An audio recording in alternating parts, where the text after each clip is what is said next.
Hello students, welcome to the series of practice interview questions on OOP, Object Oriented Programming. This is the question of this series. What is the difference between SOP, Structure Oriented Programming, and Object Oriented Programming? This question is frequently asked by many interviewers, and other similar questions also asked like difference between procedural oriented programming and object oriented programming. Now we will see how to give answer of this question. Structured oriented programming is also known as procedural oriented programming paradigm, which uses mainly procedure and functions. SOP uses top-down approach for defining top-down approach. Let's see. In top-down approach, main is defined on the top, then number of functions are defined below the top. Whenever main want to access any of these functions, control move from top to down for calling every function. This approach is called top-down approach. SOP mainly focus on function and procedures. Mostly function and procedures use and manipulate global data that are shareable by all functions, which compromise the security of the data. SOP is suitable only for small problems. Languages like C, Pascal, COBOL uses SOP. Now, what is OOP? Object-oriented programming is a paradigm that mainly work with data, or you can say objects. Languages like C++, Java, Python uses OOP approach. In OOP, everything is worked around objects because object is a real world entity. OOP uses bottom-up approach. Let's see what is bottom-up approach. In OOP, bottom-up approach, classes are defined on the top firstly, then we have class 1, class 2, then the main function is defined below the classes. Whenever main want to call any class and create an object, control move from bottom to up for every class. This approach is called bottom-up approach because of whenever main want to create an object of a class, then control move from bottom to up. This is called bottom-up approach. Now, OOP mainly focus on data. In OOP, objects communicate with each other to make work easy. OOP is work well for larger and complex problems. Now, these are the key differences between SOP and OOP. You have to focus on these keys for answering this question. First is focus. SOP focus on procedures. Procedure means breaking down the task into sequential steps, while OOP focus on objects. Objects are entities with attributes and methods. Next is organization. SOP uses modules and functions. SOP uses module and functions that perform specific actions, while OOP uses classes for code organization, which are the blueprint for creating the objects. Next is data handling. In SOP, data is passed between procedures, means there is no data security. While in OOP, data is encapsulated within the objects, means data is secured and can only be accessed by method of the object. Next, fourth key difference is suitability. What is suitability? SOP is suitable for simple and linear tasks or problems where code is flexible is mostly required. Flexibility of code is mostly required. In OOP, data is encapsulated within the object, and that means data is secure and can only be accessed by the method of object. We can call methods of the object for uses of the classes.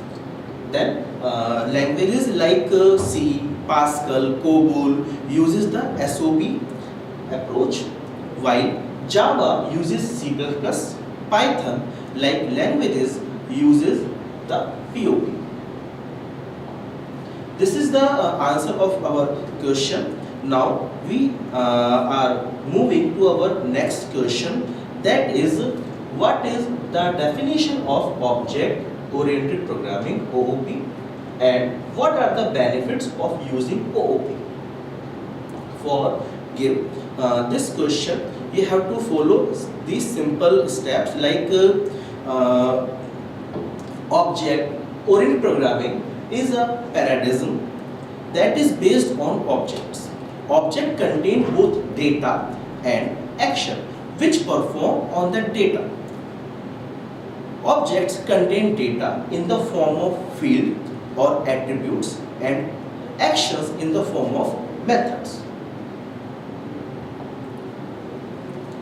Now, these are the 6 features. These are also called the pillar to support the object-oriented programming. These features are like objects, classes, encapsulation, inheritance, polymorphism, and abstraction. Now, if we talk about object, what is object? Object is a real-world entity that include data and action.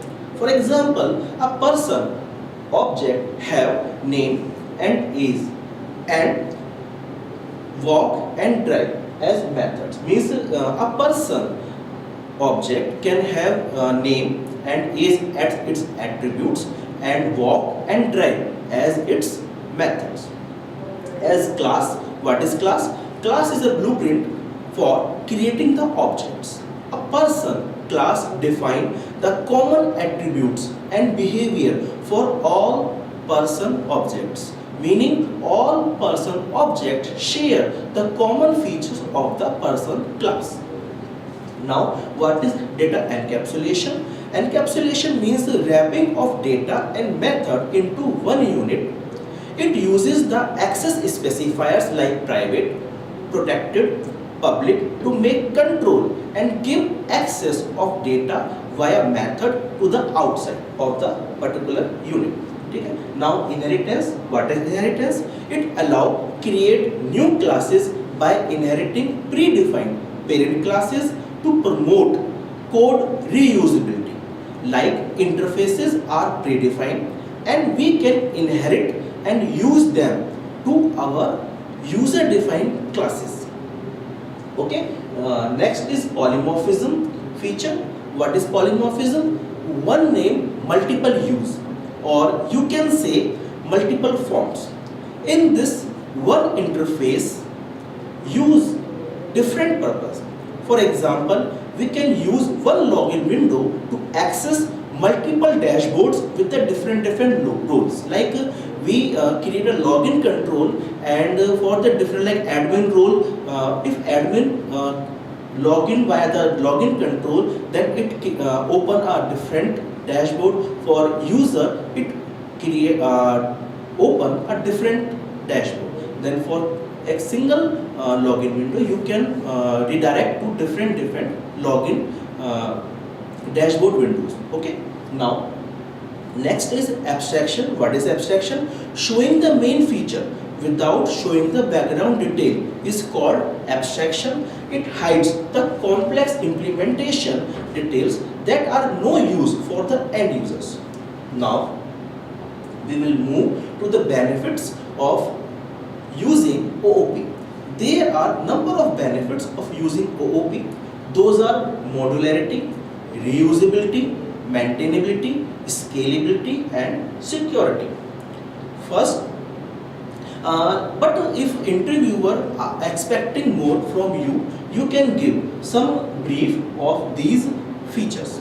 Like what is modularity? Modularity refers to dividing a system into modules as classes and objects that perform specific functionalities, making them easier to understand and maintain. If we take about an example, in ride booking app, we have to divide the system into user modules to maintain customer information, driver module to maintain driver and vehicle information, and ride module to connect user module and driver module to generate or calculate the fare. Okay, this is the example of modularity. Next, what is reusability? As we already discussed in inheritance, promote reusability feature. Like objects and classes can be reused anywhere in the program or projects to save time and effort. Next is maintainability.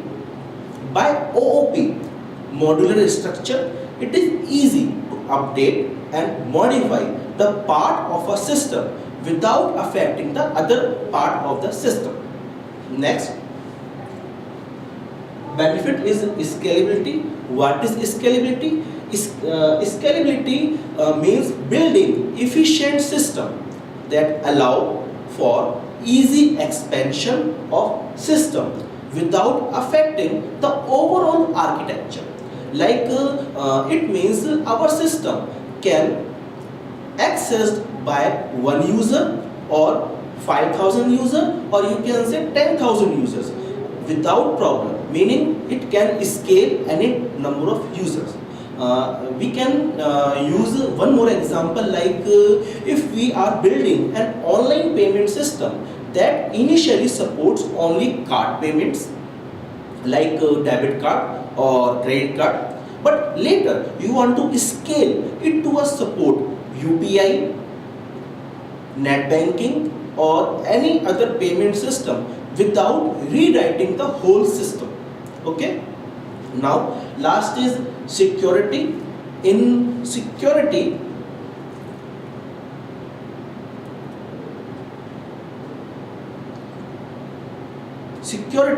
OOP principles like encapsulation and abstraction can help to protect data and prevent unauthorized access, leading to more secure application.